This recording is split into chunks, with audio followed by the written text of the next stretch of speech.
Para kay Pangulong Duterte, dapat ding managot sa batas ang mga magulang ng mga batang naliligaw ng landas. Pero sabi ng Malacanang, nasa Kongreso pa rin ang desisyon kung isa sa katuparan nila ang gusto ng Pangulo. May report si Joseph Morong. Babala sa mga magulang na may mga anak na sasabit sa batas, kayo ang tinitingnan ngayon ng Malacanang.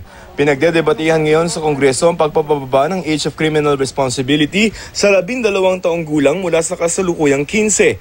Sabi ng Malacanang ngayon, dapat din daw mga magulang managot.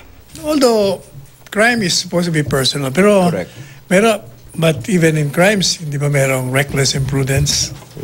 It's also a crime. Pwedeng pumasok sila doon. Kahapon, sabi ng Pangulo, dapat daw marendahan ng mga magulang ang kanilang mga anak. Alam mo, maaga pa, makukulong tayo dito, anak, na huwag kang, don't mess up with the law because you will hold us responsible. So at that early, yung parents, mapipilitan na rin sila. Rindahan yung anak kasi sila ang masasabi. The President is expressing an idea. And it's again on the part of Congress to realize that's an idea. Wala tayong batas na otomatiko nagpaparusa o nagpapakulong sa mga magulang na mga menor de edad na sumasabit sa batas. Sabi ng Malacanang, pwede maglagay ang Kongreso ng probisyon sa kanilang ginagawang batas para rito.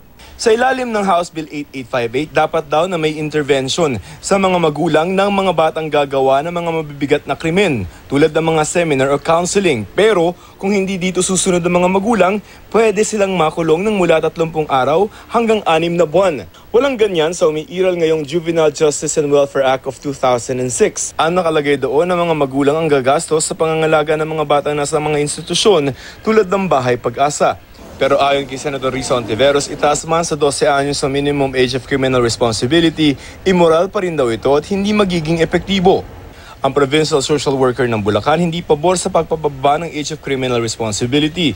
Baka raw kulangin ang pasilidad ng gobyerno. Baka mas dapat na igayak din muna yung mga reformation center, pati yung mga taong mga masiwa dito, bago talaga ibaba kung talagang mabababa itong edad. Sa kanilang Provincial Youth Delinquent Center sa Bulacan, may aabot sa 100 juvenile delinquents ang nandoon. Gayong ang kapasidad lamang nito ay 40. Siguro po kung hindi ako napunta dito, baka mas malala, baka natuto na rin ako magdroga, magbihis na labas. Sabi naman ng Commission on Human Rights, tinatayang 58 lamang ang mga gumaganang Bahay Pag-asa, 8 lamang ang accredited ng DSWD. Ang pagtataas daw ng kamara sa 12 years old mula sa una nilang isinusulong na 9 years old na edad ng criminal responsibility ay hindi awa at hindi ayon sa responsibilidad ng gobyerno na protektahan ang karapatan ng mga bata. Huwag daw isisi sa mga bata ang problema at sa halip ay sagutin ang mga pagkukulang sa pagpapatupad ng batas, magbigay ng suporta sa mga bata at mas higpitan ang mga paraan kontra sa mga sindikato at individual na ginagamit ang kahinaan ng mga bata. Joseph Morong, GMA News.